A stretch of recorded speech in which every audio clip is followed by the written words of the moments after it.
Beloved feast builder, tulungan mo ko na! Brother John Escoto!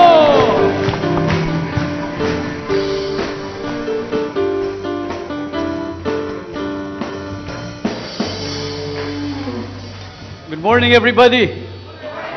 Kumusta na kayo? Oh, pakitapik naman ng friend sa kanan. Sabihin mo, friend. Kumusta ka na? O sa kaliwa naman sabihin mo, okay sana, friend. Pero nung tinapik mo ko, mas okay. Papakilala ko lang sa inyo yung music ministry para close tayo. Yung nandito, ang pangalan niya, ni magaling na si Michelle. So, palakpakan naman natin. Okay. Mas maganda ang tindig niyan kaysa kay Michelle Obama. Talagang pang first lady ang dating. Si Patty, ang screen name Patty Austin. Yan, okay? Si Francis, France. Okay, binago nyo na? Mambilis yung baguhin ng mga screen name nyo. Si France, okay. Kaya France ang pangalan niya kasi ang magulang niya galing sa Cambodia. Layo, no? Si Eric Clapton. Yan, no? So yung nandito, yan ang... Tapos yan, mga friends yan. No? So maya-maya...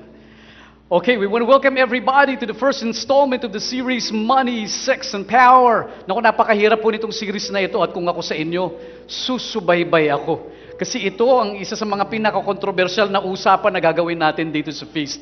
Madalas sa hindi, yung mga pag-uusapan ho natin dito, hindi ninyo maririnig sa sermon sa simbahan. But in the feast, we do not shy away from topics na kahit controversial sila, pero makakatulong sa atin. And we want to hear God's Word spoken dito sa mga mahahalagang bahagi ng ating buhay. Kaya po ngayon, tatapatin ko kayo. Ito ngayon sa talk ko na ito, mabilis akong magsasalita at napakabilis po nito kasi marami akong sasabihin. But iniisip ko, bawasan sana yung sasabihin ko, pero kailangang sabihin ko rin para kaya medyo bibilisan ko po ang aking pagsasalita. At kapag meron kayong na-miss na sinabi ko, na na-miss ninyo, taas nyo lang ang kamay ninyo at sabihin nyo, John, I missed you. So, alam ko na ho ang ibig sabihin nun. So, uulitin ko at babalikan ko yung sinabihin niyan. Huwag na tayong magpaligoy-ligoy pa. Basahin natin ang salita ng Diyos. Pero bago yan, let's pray our favorite prayer. In the name of the Father, and of the Son, and of the Holy Spirit.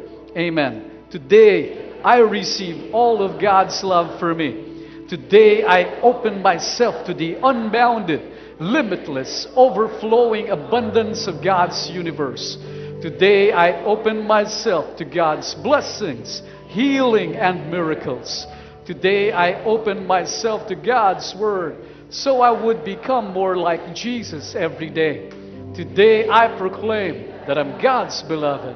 I'm God's servant. I'm God's powerful champion. And because I am blessed, I'm blessing the world in Jesus' name. Amen.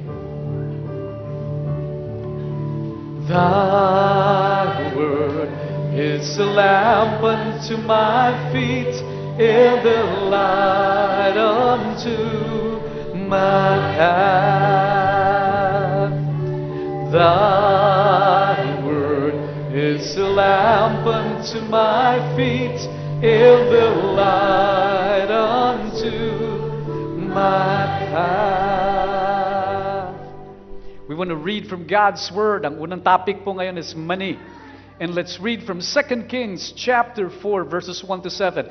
Just to give you a brief background, ang main character po ng story na ito ay si Elisha. Si Elisha po ang sidekick ni Elijah.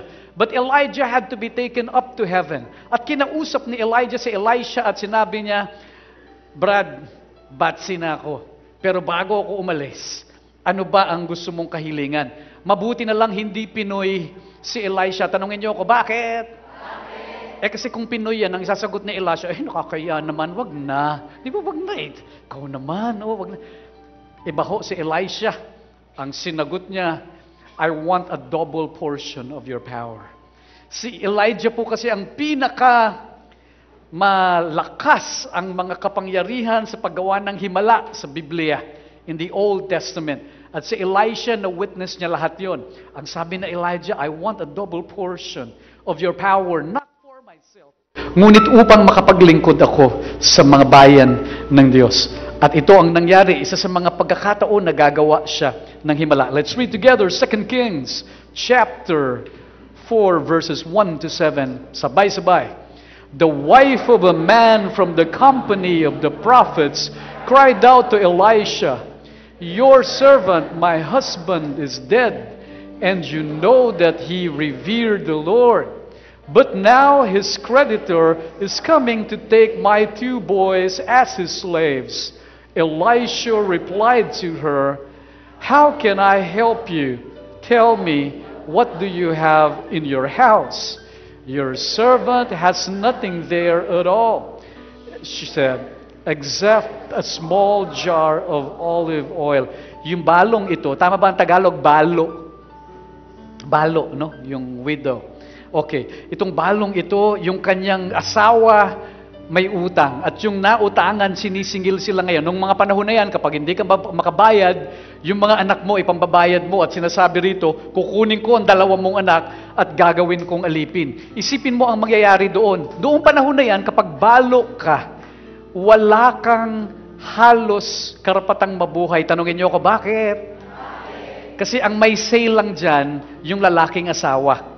At yung lalaking asawa, kapag ikaw, babae ka, second-class citizen ka, pero may pag-asa ka. Kapag meron kang anak na lalaki, yun ang pwedeng kumatawan para sa'yo. Ang mangyayaring ito, kahit yung anak niyang lalaki, na siyang pag-asa niya na lamang kukunin pa ng kanyang creditor. At ito, ay papunta na siya sa mundo ng kawalan ng pag-asa. Ngayon, ang sabi ni Elisha sa kanya, o sige, paano kita tutulungan? Tell me, what do you have in your house? Ang sabi ng babae, wala po masyado, except a small jar of olive oil. Pagpatuloy natin ang pagbasa. Sabay-sabay. Elisha said, go around and ask all your neighbors for empty jars. Don't ask for just a few. Then go inside and shut the door behind you and your sons. Pour oil into all the jars, and as each is filled, put it to one side. She left him and shut the door behind her and her sons. Magpatuloy tayo. So sinunod niya na yung sinabi. Again, let's continue. They brought the jars to her, and she kept pouring. When all the jars were full, she said to her son, bring me another one. But he replied, there is not a jar left. Then the oil stopped flowing. She went and told the man of God, and he said, go sell the oil and pay your debts. You and your sons can live on with what is left. Isa sa mga kahindik-hindik na kabanata ng mga himala na ginawa ni Elisha noong mga panahon na yan. Ang sabi niya sa babae, sige, kung ano ang meron ka, kumuha ka ng maraming banga. Kung kinakailangan, manghiram ka pa sa mga kapitbahay mo. At nung kung gaano maliit na meron siya, sinimulan niyang ibuhos sa mga malalaking banga, hindi na uubos yung oil, yung langis. At nung napuno yung malaking jar, lumipat siya dun sa isa, at lumipat siya dun sa isa habang napupuno ang bawat isa, until eventually naubusan na lang siya ng jar. At ito ang naganap sa buhay. Pag-usapan natin ito. Let's read another scripture verse, Deuteronomy chapter 8 verse 18. Sabay-sabay basahin. Remember the Lord your God, for it is He who gives you the ability to produce wealth. Pansinin po ninyo, hindi sinabi ng scripture passage, for it is He who gives you wealth. Ang sinabi dyan, He gives you the ability to produce wealth. Yan po ang pag-usapan natin this morning. The word of the Lord. Thy word is a lamp unto my feet, and the light unto my path. Thy word is a lamp unto my feet, and the light unto my path. We can all be seated po, mga kapatid. Are you ready to hear God's word today? Sige. Money, sex, and power. Pag pinagsama-sama po ninyo ang mga salitang ito, masama ang pagkakakilala ng mga tao dito. Bukod sa ito ay kontrobersyal. Kasi madalas sa hindi, for instance, kapag binanggit mo ang pera, tapos kasama ang sex and power, ito po ay, lalo sa pera, nanggagamit yan. No, kaya hirap na pag-usapan itong mga bagay na ito. Tapos pag pinagsama-sama mo pa yan, naku, iba na ang feeling ng mga tao. Sa pera, minsan may isang tao, may nag-text sa kanya, nagwapo, nakakilala niya. At ang sabi, bigyan mo naman ako ng load, 100 pesos. So nagpasa load siya. 100 pesos. Tapos wala na siyang pagkatapos tumanggap ng pasa load, ang ginawa niya, chinek niya, sabi niya, Labs, natanggap mo ba ang tinext kong pasa load? Sumagot naman yung nag-text sa kanya, ang sabi sa kanya, who you? Di ba ano? Ginagamit ang mga tao para makuha ang pera. Ngunit kaya po natin pinag-uusapan ito, alam niyo ho ba, sabihin niyo, hindi pa. Ulit, alam niyo ho ba? That Jesus spoke about money more than He spoke about any other subject in the Bible. In fact, pag pinagsama-sama mo, ang mga pagkakataon na Jesus ay nangaral tungkol sa langit, sa impyerno, heaven, hell, and judgment. Put them all together. Kulang pa yan sa mga pagkakataon na si Jesus ay nangaral tungkol sa pera. Ibig sabihin si Jesus mismo, ang Panginoong Jesus, gusto niyang pag-usapan natin itong mga ito. Pero yung ibang mga tao, medyo touchy sila dyan kasi iniisip nila, ayaw kong pag-usapan ng pera, I don't want the responsibility. Kasi ang maraming pera, sumasama, nagkakaroon ng pagkakataong maging makasalanan, and so on. Minsan may nagsulat at ang sabi niya, 5 tips for a happy man's life. Tapos ang tip number 1, ang sabi diyan, para daw ang isang lalaki maging maligaya ka sa iyong buhay, number 1, makatagpo ka ng babaeng makakatulong mo sa hanap buhay. Number 2, babaeng mag-aalaga at magmamahal sa iyo. Number 3, makatagpo ka ng babaeng makakapagpatawa sa iyo. Pang-4, makatagpo ka ng babaeng mauunawaan kahit ang kahinaan mo. At pang-5, higit sa lahat, siguraduhin mo lang na ang 4 na babaeng yan ay hindi sila magkakakilala. Again, yan, magagawa mo raw yan kapag marami kang pera. Kaya, ang sabi ng iba, para wag akong malulong sa kasamaan, wag na lang. Ngunit ang sinasabi ng Diyos, if we will only apply the wisdom of God, if we will only follow His Word, the path to holiness is being able to handle your money well. Show me a holy person, and I'll show you a person who knows how to appropriate God's Word in His money and finances. Naku, ayaw ko ng masyadong maraming pera kasi hindi ako makakapunta sa langit. Di ba ang mga mayayaman hindi nakakapunta sa langit? Naku, hindi po totoo yan. Tanungin niyo ako, bakit? Naku, marami rin po akong kilalang mahirap, hindi rin makapunta sa langit. Kasi marami tayong kilala, mahirap, mayaman, sinungaling, magnanakaw, butangero, utangero, balasubas, manggaganso, nanggugulang ng kapwa. Wala sa perang hawak mo ito. Kung ano ang laman ng puso mo, dahil kung ano ang laman ng puso mo, ganyan mo paano gagamitin ang kaloob na kayamanan ng Diyos sa iyo. Matthew chapter 6 verses 19 to 20. Ano ang sinasabi diyan? Do not lay treasures on earth. Tama o mali? Matthew 6 verses 19 to 20. Do not lay treasures on earth. Tama o mali? Mali. Ang sabi ng Biblia, do not lay for yourselves. Hindi niya sinabing do not lay treasures. Do not lay for yourselves. Huwag yung para sa sarili mo lamang. Yun ang sinasabi ng Biblia. Kasi again, ang pera, kung pera lang ang titingnan mo, again, nawawala din yan. At hindi mo yan madala sa langit. Nawawala din ito. Hindi po ito totoo itong kwento ko, pero nabasa ko lang. At ikukwento ko na sa inyo. Sa libro, hango sa librong, ang title ay Eruptions.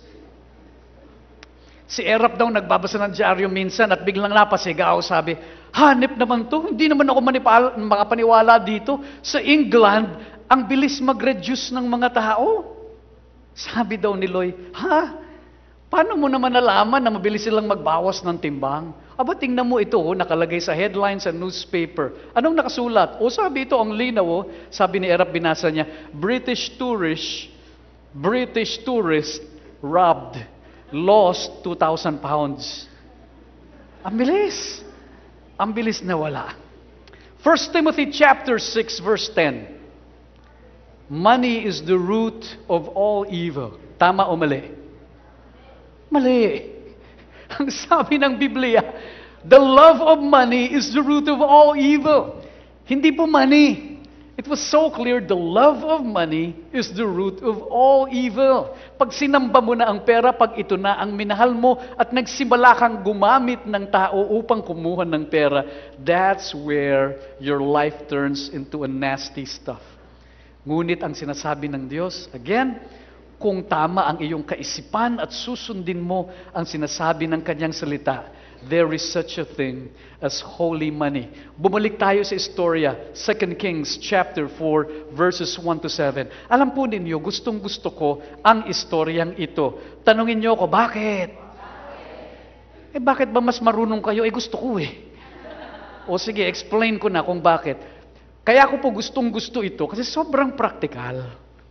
Sobrang napaka-praktikal nitong istorya na ito. Isa sa mga bagay na natutunan ko bago ako magpatuloy na huwag nyo lang makakalimutan. Handa ka ba sa sasabihin ko? Handa ka ba? Kalabitin mo ang friend. Sabi mo, friend, dapat handa ka. Okay.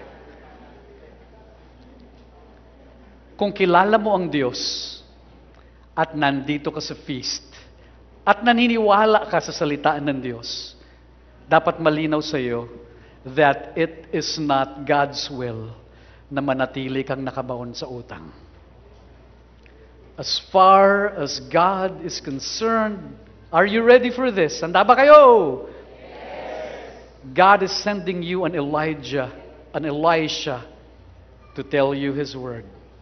And when we appropriate His word, holy money becomes a reality for us. Kaya ako gustong-gusto ang scripture passage na ito kasi akala ng iba ang Kristyanismo, ang Biblia, pag nagpayo, puro spiritual lamang na solusyon sa mga practical na problema. Yung parang ganun. Di ba? Yung magugulo ang isip mo. Di ba? Hindi po ganun ang Biblia. Akala ng iba, napaka-spiritual at malayo sa pang-araw-araw na buhay ang karunungan ng Biblia. Yung bang hindi swak. May isang doktor minsan sa emergency room, may nakita siyang pasyente, nanginginig, nag-chills, at talaga namang alam mo na hindi siya, merong hindi okay sa kanya. Pero maraming mga pasyente sa emergency room, kaya iniwan niya muna yung lalaking ito, at ginamot niya muna yung iba. Ngunit nung binalikan niya ang lalaking ito, wala na doon sa kinauupuan niya. Kaya tinanong niya yung nurse. Sabi niya, nurse, nasa na yung nakaupong lalaki dito kanina? Kailangan niya ng tulong. Sabi ng nurse, ay doc, pinayuhan ko yung taon na yan. Kasi tinanong ko siya, sabi ko sa kanya, kumusta ka na? Ang sabi daw ng pasyente, masama po ang pakiramdam ko. Sabi ng nurse, o sige, kung masama ang pakiramdam mo, umuwi ka muna. Ganun daw yun, di ba? Pag masama ang pakiramdam, pinapauwi muna. Para bang ang payo na binibigay ng Biblia, taliwas at malayo sa praktikal na buhay mo. Ngunit sa istoryang ito malinaw na ang problemang praktikal, binibigyan ng Biblia ng praktikal na kasagutan.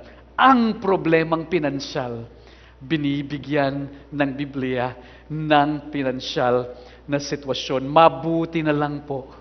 Si Elisha, nung siya ay nilapitan ng balong ito, hindi sinabi ni Elisha na, sige, I'll just pray for you. In fact, sige, maupo ka dyan, magtatangs pa ako. At para sigurado ang sagot sa dasal mo, 7 syllables na tangs ang gagamitin ko. Mabuti na lang hindi sinabi ni Elisha na kung magdasal ka lang at magbasa ng Biblia. Importante po ang nagdadasal kasi sa Diyos galing ang lahat. Importante ang nagbabasa ng Biblia dahil dyan nagmumula ang karunungan. Ngunit at the same time, what the Bible teaches is practical. Buti na lang hindi sinabi ni Elisha sa kanya na, alam mo, tinetesting ka lang ni Lord kasi masyado ka ng material. Hindi mo ba alam na mas mahalaga ang espiritual kesa sa material? Siguro trial lang ni Lord yan kasi baka naman mas mahalaga na sa iyo ang dalawa mong anak kesa sa Kanya.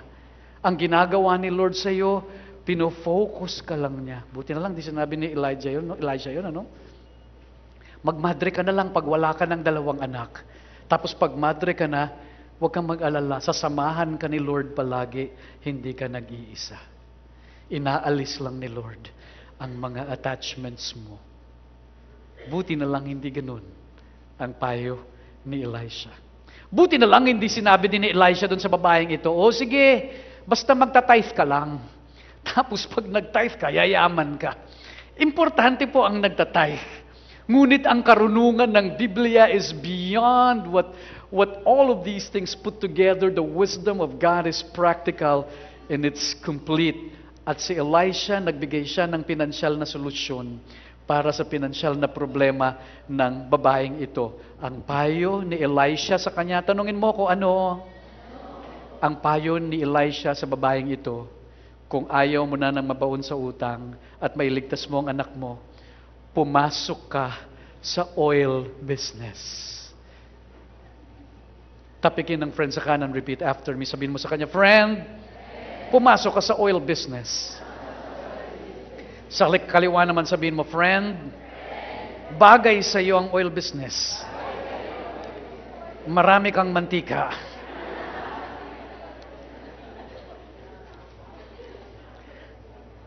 Ang feast po sa Central Mall ay kumakatawan sa Elisha sa makabagong panahon. Pinapaalala niya sa iyo na bagamat there is such a thing as vow of poverty, we are called by God to the vow of generosity. Ito po ang calling natin. Kung gagamitin natin ang biyaya ng Diyos na kayamanan Kanyang ibibigay, tayo ay tutungo sa kabanalan. Totoo. And this is the essential message that I'm preaching to you today. Money is a ruthless master, but it can be a good servant. Am I making sense here? Kapag ang pera ginawa mong Diyos at amo, patay ka. Pero pag ginamit mo itong lingkod upang magmahal sa iba at makatulong, you have a good servant on your side. And I believe this is what God wants to say to all of us today. Huwag po natin kakalimutan, Deuteronomy chapter 8, verse 18. Ang sabi diyan, remember the Lord your God, for it is He who gives you the ability. Sabay-sabay sabihin, ability. What is ability? Ability is the way it used to be. Ayan, tama, okay. Galing, okay. Binibigyan tayo ng kakayahan ng Diyos upang gumawa ng yaman. In fact, Psalm 35 verse 37 says, God rejoices and delights and He's happy in the prosperity of His people. I have 3 steps towards holy money for all of us. 3 bagay upang ating makamit ang holy money. Ilan? Okay, lahat nagsisimula sa letter A. First is available. Sabay-sabay sabihin. Number 2, acceptable. And number 3, actionable. Pang-4, vegetable. Hindi kasama. Available, acceptable, actionable. Sisimulan ko sa available. Kung ako si Elisha, mas madaling magbigay na lang ng pera. Di ba Pag may lumapit sa'yo na balo at alam mo namang hindi nagdadrama, sasabihin mo na lang sa kanya, ito ang pera, sige, ayusin mo yan. Ngunit bakit hindi ganito ang ginawa ng lingkod ng Diyos? Why wasn't it God's will for him to do it in such a manner? Tanungin niyo ko, bakit? Kasi ayaw ng Diyos na magpatuloy o masimulan man lang ng balong ito na siya ay maging pulubi. Sapagkat ang kaloob ng Diyos sa kanya, nais ng Diyos na siya ay maging businesswoman. Am I making sense here? God wants her to be a businesswoman. Hindi aalisin ng Diyos ang dangal ng paggawa. God will not take away the dignity of work. God doesn't want her to even start and much less continue being a beggar. He wants her to be a businesswoman. At hindi kita basta bibigyan ng yaman. Pupukawin ko ang kakayahan mo na gumawa ng yaman. Yan ang kaloob ng Diyos. Para tuloy-tuloy na parang langis ang pagbuhos sa buhay mo ng biyaya ng Panginoon. Pinag-usapan na ito natin dati na hindi gagawin ng Diyos ang mga bagay na ikaw dapat ang gagawa. Pag nagawa mo na yung ikaw ang dapat gagawa, yung hindi mo na magawa, siya na ang gagawa. Kailangan gawin mo ang kaya mo at yung hindi mo na kaya, ang Diyos na ang gagawa sa iyo. Hindi nyo ng kaya, ang Diyos na ang gagawa sa iyo. Hindi nyo ng Biblia. Nung pinakain ng Diyos ang 5,000, the 5,000 men, not including the women, pwedeng utusan ng Diyos na umulan ng tinapay at pagkain sa lahat, but it had to take a child with 5 loaves of bread and 2 fish. Ang palaging tanong ng Diyos sa atin, ano ang meron ka? At yun ang tinanong ni Jesus ng mga pagkakataon na yun. Nung naglaban si David and Goliath, pwedeng tamaan ng kidlat si Goliath sa isang utos ng Diyos lamang tumbayan. Pero bakit kinakailangan na magkaroon pa ng David? Bakit kinakailangan si David kumuha ng tirador at mga maliliit na bato upang gamitin ang maliit at itumba ang malaki? Simple lamang po. Nais ng Diyos, it is His will to again save the people of Israel during that war. But even more importantly, He wanted to bring out the king in David. Nais niyang ilabas ang hari sa loob ni David. At kapag naganap ito, mas tuloy-tuloy ang tulong na mararanasan ng bayan ng Diyos. At ito muli ang ginagawa ni Elisha ngayong pagkakataon na ito. Ang kanyang tanong, what do you have in your house? Ano ang meron ka sa bahay mo? Last week, ang pinag-usapan natin, what do you have in your hand? It's always been the same. Always has been, always will be. Ang tanong ng Diyos, ano ang meron sa bahay mo? Ano ang kaya mong ibigay? Ano ang pwede mong ialay? Ang sagot ng babae, a little jar of oil. Konti. Ngunit kung ibibigay mo ang lahat, sapat na ito, gagawin ng Diyos ang kaya niya kung gagawin mo ang kaya mo. And this is the secret to holy money. Tingnan mo kung ano ang meron ka. Ang hirap sa iba na nahihirapan sa buhay, meron silang desire, negosyo, pero ang drama nila sa buhay, kasi wala akong maraming pera, wala akong puhunan. Ang itinuturo ng Diyos sa atin, huwag kang titingin sa kung ano ang wala ka. Ang tinatanong niya lang naman, kung ano ang meron ka. Start small. Nung ako po ay nawalan ng trabaho many years back, kasi yung opisinang pinuntahan ko, binibili ng competitor. Mataas na po ang aking posisyon. At pag binili ang kumpanya ko, ako ang unang tinatabas. Kasi maglalagay sila ng leader nila doon sa kumpanya na yan. That's one. Number 2, mataas na raw ang sweldo ko. Pwede silang kumuha ng tao nila na mas bata at mas mura. And such happened to me a number of times. Pumasok po ako sa construction business kahit wala akong alam.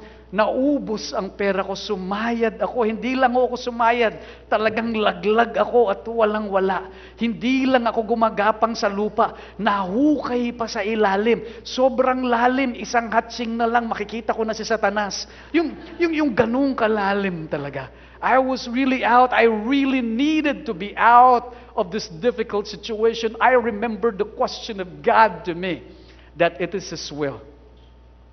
Alam ko kung anong meron ako. Kaya kong mag-set up ng kumpanya. I can teach.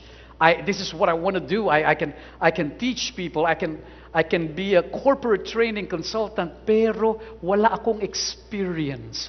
Wala akong puhunan. Hindi yan ang tinatanong ko, sabi ni Lord. Kung ano ang meron ka, yun ang tanong ko. I have the talent. At meron akong sipag. At meron akong tiyaga. Yun ang gagamitin ko. Alam niyo ang nangyari dyan? Naghanap ho ako ng paraan. I entered into a partnership with a friend. Wala akong alam. Alam ko may talento ako, pero wala akong experience. Ang unang trabaho ko para makapagsimula sa negosyong ito, maniwala kayo sa akin o hindi. Tanungin niyo ako, ano? Nagbibigay sila ng seminar. Ang trabaho ko, tagakuha ng video. Pero habang kumukuha ako ng video, pinag-aaralan ko yung mga galaw ng mga trainers nila. Kahit mag-joke, pinag-aaralan ko. Tinitingnan ko kung paano sila mag-design ng program. I ask the questions. Kailan sila nagtatawag ng break? Paano sila tumindig? Paano sila magturo? Lahat, paano sila makipag-relate sa mga customers. Habang hawak ko ang camera, pinapanood ko ang lahat at pinag-aaralan ko. Ang sweldo ko ng mga panahon na yon, kada project, 3,000 pesos. Gusto kong maawa sa sarili ko. But that was the little that I had. And I continued on. This week, I just flew back in from Mindanao. Tanungin niyo ko, bakit? Nagbigay po ako ng seminar sa lahat ng judges sa buong Pilipinas.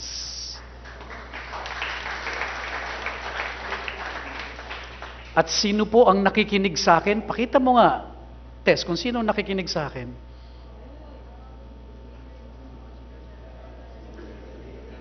Si CJ. Are we cool, CJ? Sabi ko ganyan. Sabi niya, cool. Ganyan na kami. Joke. What I simply wanted to say is if you use what's available, then God is willing to use that. And you can make holy money. Number 2, acceptable. Sabay-sabay sabihin, acceptable. Kung ano ang katanggap-tanggap sa'yo. Okay?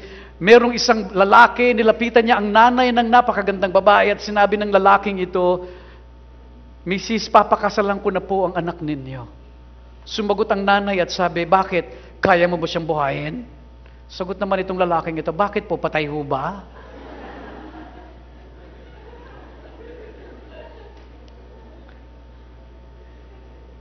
Sa maraming tao, basta buhay, okay na. No?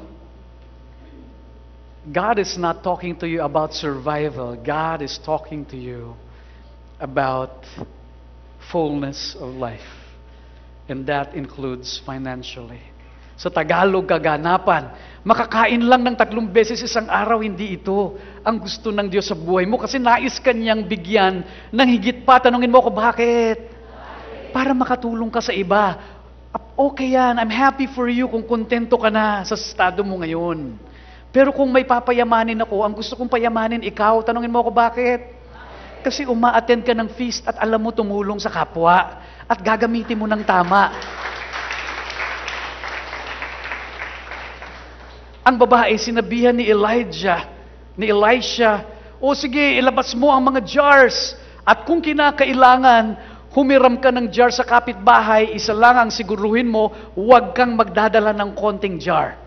Bring as many as you can. Malinaw, nilinaw ni Elisha, huwag kang magdadala ng konti, damihan mo. At dito nagsimulang maganap ang himala. Hindi matapos-tapos ang pagdaloy ng langis na nagmumula sa maliit na lalagyan. Pagbuhos niya, napuno ang malaking banga, lipat sa mas malaking banga, puno na naman, lipat na naman sa kabila. Hindi tumitigil hanggang sa kahuli-hulihang banga.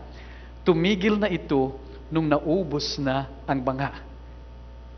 Sino ang may kapangyarihan upang magsabi sa iyo kung hanggang saan ang biyaya na dapat mong tanggapin sa istoryang ito? Sino? Sino? Sino? Ang babae. Ang balo. Alam niyo po ba? Pag-aralan ninyo ng mabuti, sinabihan na siya ni Elisha, magdala ka ng marami, huwag kang magdadala ng konti. Tuloy-tuloy ang langis na dumadaloy. Tumigil lang dun sa huling banga. And there were 5 jars, believe you me, had there been 6 jars, puno ang 6. Kung merong 7, puno ang 7. Kung merong 8, puno ang 8. 9, 10, 20, 50. Puno silang lahat dahil habang may banga, tuloy-tuloy ang langis. Hindi ang Diyos ang nagsasabi sa iyo kung hanggang saan lang dapat mong tanggapin. Ephesians chapter 3 verse 20. It says there, to Him who's able to do immeasurably more than you could ever ask or imagine. That is the God that we know. Ang katotohanan ito, kung hanggang saan ka kontento, yun ang limit kung hanggang saan ang tatanggapin mo. Ang Diyos, nagbubukas ng pintuan, bibigyan ka niya ng susi. Siya ang magbibigay ng pagkakataon sa iyo. Ngunit kung hanggang saan ang kaya mong tanggapin, totally depends on you. What are you willing to accept? And up to what point? Ang tawag dyan ni Adam Koo, level of acceptance. Sabay-sabay sabihin, level of acceptance. Sabay-sabay basahin, your level of acceptance, not your level of expectation, will ultimately determine your level of abundance. Marami sa atin, marami tayong pangarap at mataas ang ating pangarap. Ngunit alam mo ba, hindi ang pangarap mo ang magdedetermine ng blessing mo. Ang magdedetermine ng blessing mo ay yung kung ano ang willing kang tanggapin. Kung kontento ka sa barya, hanggang barya ang matatanggap mo. Ngunit kung hindi ka kontento sa barya, at handa ka pang kumayod, handa kang magsipag, at handa mong pagpawisan ang nais pang ibigay ng Diyos sa iyo, may tatanggapin ka pa. John chapter 5 verse 1, merong pulubi na lumapit kay Jesus at naghihingi ng limos. Ano ang sinabi ni Jesus sa kanya? Do you want to get well? And the rest is history. Pinagaling niya ang mamang ito. Simple lang. Kaya kitang bigyan ng barya na namamalimos ka. Pero huwag kang makontento sa barya. Pag tinanggap mo ang barya, hanggang dyan ka lang. What I can give you is something miraculous. I will heal you. Palalakarin kita. At kapag naglalakad ka na, you can make more money. And that's what Jesus did to his life. Kung ano ang handa ka lang natanggapin, yun ang matatanggap mo. What are you willing to accept? Kung ikaw, kada pagbaha, pupunta ka sa evacuation center, sa gym, dun ka titira, at tanggap mo yun.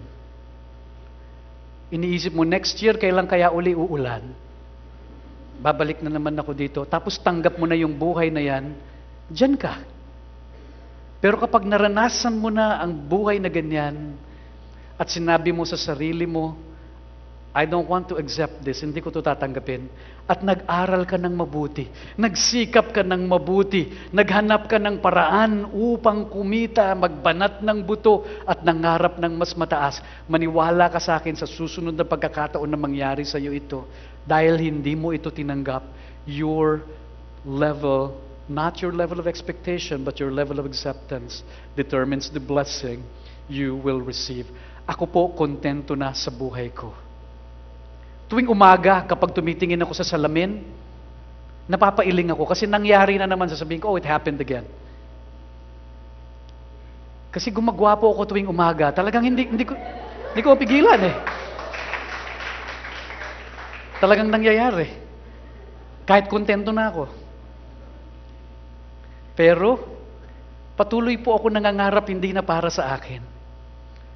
Para sa mga taong nais kong tulungan, para sa mga taong God that puts along my path, para pag may sakit sila, hindi na lang pray over ang ibibigay ko. Patuloy akong mangangarap. I will not accept what it is now. I will continue to dream. Patuloy akong kakayod, patuloy akong magsasakripisyo, patuloy akong maghahanap ng mga bagong kliyente, patuloy kong aalagaan ang mga customer ko, patuloy akong magde-develop ng mga bagong produkto. Because I want to earn as much as I can, so I can give as much as I can. Tama po si Stephen Furtick. Yan bang si Stephen Furtick, anak ni Nardong Putik? Hindi po. Corny, no? Sorry naubusan na ako eh. Kagagaling ko lang po sa Australia, di ba? Pinadala ako doon nung merong speaker, ang pangalan Stephen Furtick. Sabi niya, if your vision is not intimidating to you, there's a chance that it will be insulting to God. If your vision is not intimidating to you, there's a chance that it will be insulting to God. Kapag maliit at komportable ka na sa pangarap mo at hindi ka na kinakabahan, malamang sa hindi iniinsulto mo ang kakayahan ng Diyos. Because God is willing to do immeasurably more. And my last point, actionable. Sabay-sabay sabihin, actionable. Nakakatuwa. Kasi, nung napuno ang langis, sinabi ni Elisha sa babaeng ito, go and sell the oil. Paano kung sinabi ng balo, ikaw naman, Elisha, wala naman akong selling skills. Hindi pa ako uma-attend sa seminar ni John. At alam mo naman, mahiyain ako. Di ba, bakit kasi hindi na lang pera ang nilagay mo dyan? Ibebenta ko pa yan. Kasi naman langis pa ang ibinigay mo. Kung pera, di tapos na ang usapan. Naku, palagi naman natin pinag-uusapan, hindi yaman lamang ang ibibigay ng Diyos sa iyo. Kasi yung yaman natatapos. Ang binibigay ng Diyos sa atin ay ang kakayahang gumawa nito. Kung kayo po ay nagbabasa ng newspaper last week or early this week, merong isang lalaki, ang pangalan si Johnny Reyes. Si Johnny Reyes, nanalo po ng loto noong 2008. At nung nanalo siya ng loto noong 2008, alam niyo ba yung napanalunan niya ay naubos niya in 3 months? I'm not kidding you. In fact, kaya siya sinasa newspaper kasi may nanalo uli sa loto ng 300 million. At ang sabi niya, sana yung mga nanalo na yan lumapit sa akin, bibigyan ko sila ng payo para wag nilang gayahin ang ginawa ko sa aking buhay. I want to give them advice. My gosh! Millions of pesos naubos in 3 months. Ang katwiran ngayon ni Johnny, okay lang sa akin kasi lumaki naman ako sa hirap at sanay ako sa wala. Bakit ka sanay sa wala? Hindi yan ang kaloob ng Diyos sa iyo. At ang sabi ni Johnny ngayon, sana mabigyan ako ng panibagong pagkakataon. Tama ang salita ng Diyos. Kahit bigyan ka ng yaman, kung hindi mo lilinangin ang kakayahang gumawa nito, mawawala din. And that's why Elisha, the wisdom of God through him, ito, Deuteronomy chapter 8 verse 18, remember the Lord your God, for it is He who gives you the ability to produce wealth. My final word to end. Pangalawa sa huling kwento.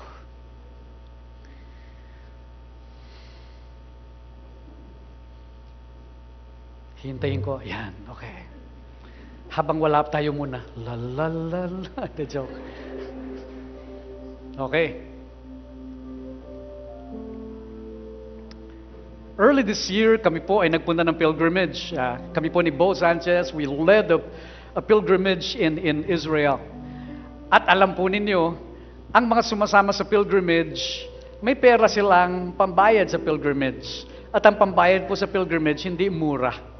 Okay, ibig sabihin, pag sumama sa pilgrimage, ibig sabihin, may kaya. At, naku, usual sight po namin, pag sumama sa pilgrimage, naku, yung mga uma-attend ng pilgrimage dyan, ang dala-dala nilang maleta, sinlaki ng refrigerator. Minsan dalawa pa. At pag pinagmamadali mo na, magbo-boarding na, kanya yung mga dala-dala nila may gulong na refrigerator na dalawa. Talagang yun. And that has been a common sight except for one woman. At itong babaeng ito, maliit lang na maleta ang dala niya. At napakagaan ng kanyang buhay. So, it was an interesting sight to see, but we had to, nakalimutan na namin yung sight na yan.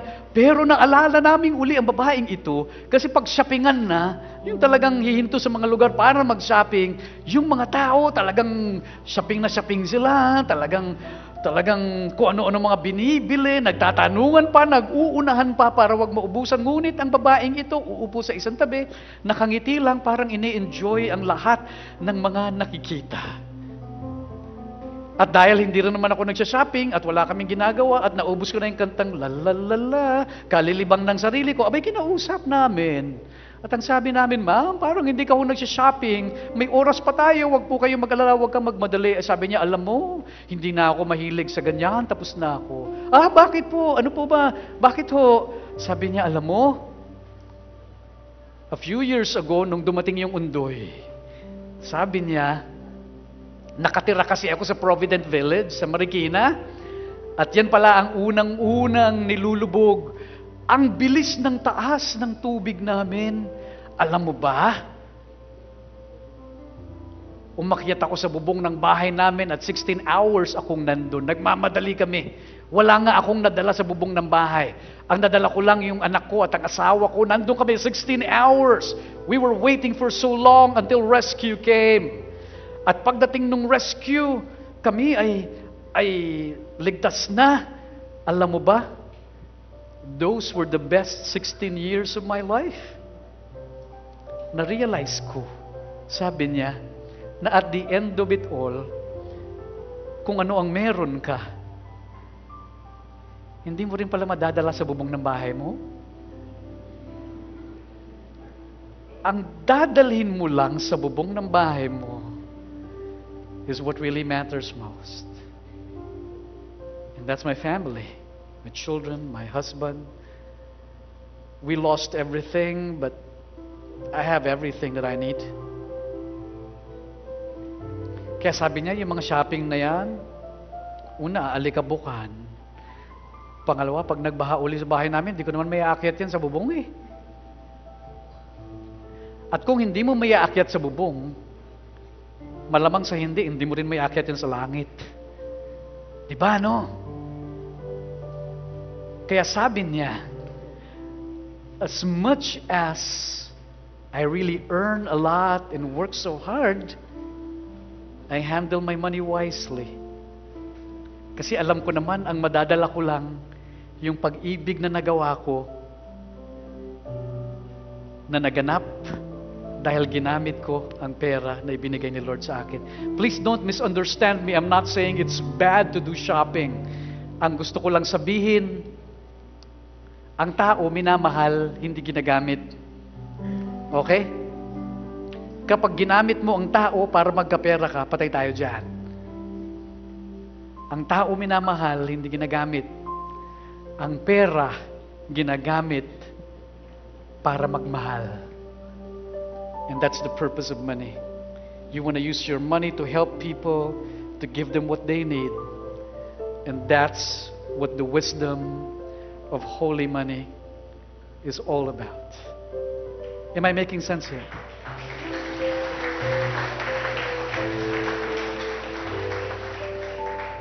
Proverbs chapter 3 verses 9 to 10, it says there, honor the Lord from your wealth and from the first of all your produce. So your barns will be filled with plenty and your vats will overflow with new wine. Ito na po ang aking huling istorya. Meron po akong matalik na kaibigan, itago natin siya sa pangalang Edwin. Si Edwin po nagpa-prayer time one morning. At ang sabi ni Edwin, "Naku Lord, I'm ready to be used by you to bless another person's life." At talaga namang sabi ni Lord sa kanya sa prayer time niya, "Oh sige, today is the day. I will use you to bless other people's life."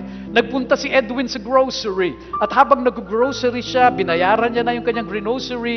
Sa likod niya, merong isang pamilya, 7 sila, isang nanay at 6 na anak. Tapos, nasa counter, ang babayaran, yung mackerel na malaki. Yung mackerel, alam niyo yun, yung sardinas na mackerel. Tama ba yun? Sardinas na mackerel? Tapos, nung bayaran na, nagtalo na yung magkakapatid. Kasi, yung nanay inabot sa isa, ang sabi naman nung isa, pinigay ko sa'yo, hindi, ikaw eh. Tapos, hindi na malaman kung saan napunta yung pera, butas yata yung bulsa nung isa, hindi sila makabayad. Naramdaman ni Edwin, ito na yung sagot sa dasal niya. So, sabi niya dun sa nanay, "Nay, wag po kayong mag-alala. Ako na ang magbabayad niyan for you." Pero, sabi ngayon ni Edwin, bago ko bayaran yan ay may condition po. Ano yun? Sabi ng nanay. Sabi ni Edwin, bumalik po kayo dyan sa mga aisles na yan. At ang request ko, nanay, kunin mo ang lahat ng gusto mo. Huwag kang mahihiya. Ako ang magbabayad. Huwag mong intindihin. Natuwa ang nanay. Umalis. At tuwang-tuwa, talagang ang ganda ng kanyang ngiti. At pagbalik, ang kanyang dala ito.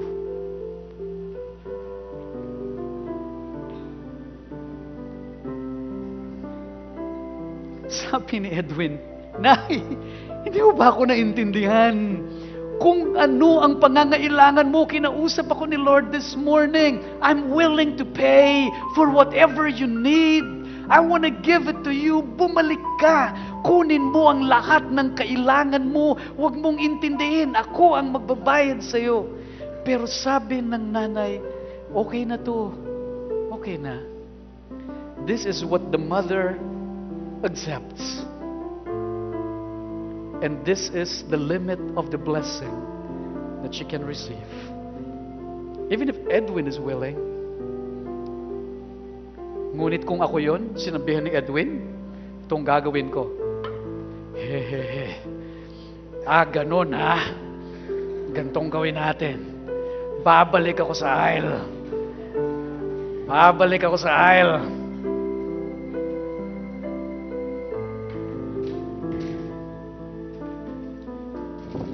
Isa lang yan. May papakita akong video sa inyo. Yung video na ipapakita ko sa inyo, ito ang gagayahin ko. Kasi ito ang nais ng Diyos na maganap sa buhay mo. Pakita natin.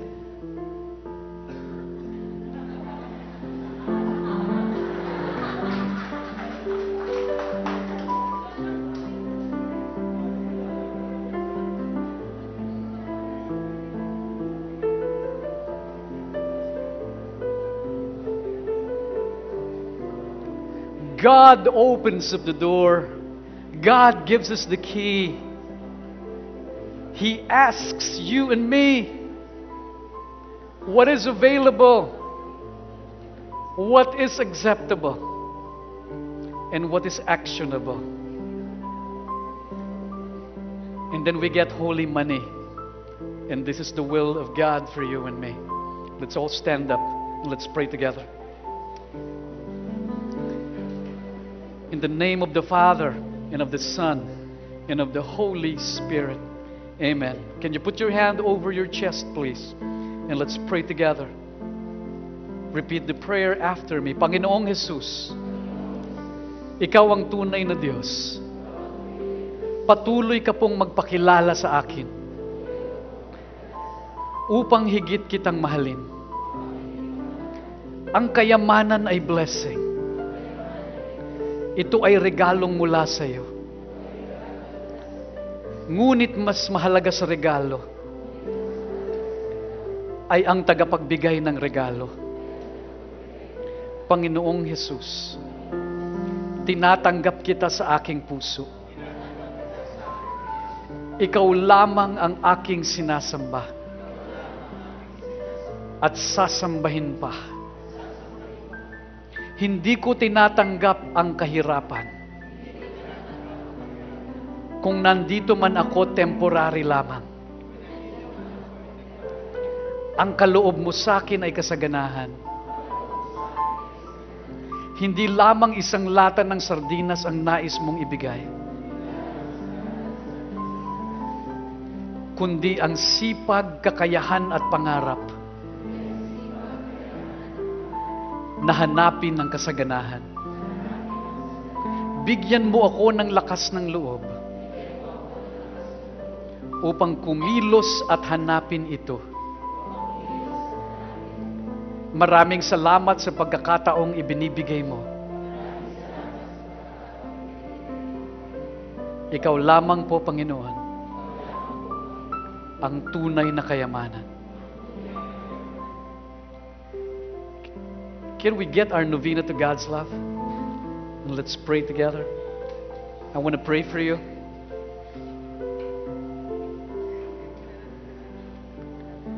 Lord, we lift up to you our novena to God's love. Nakasaad po rito ang mga pangarap na ibinulong mo sa aming puso.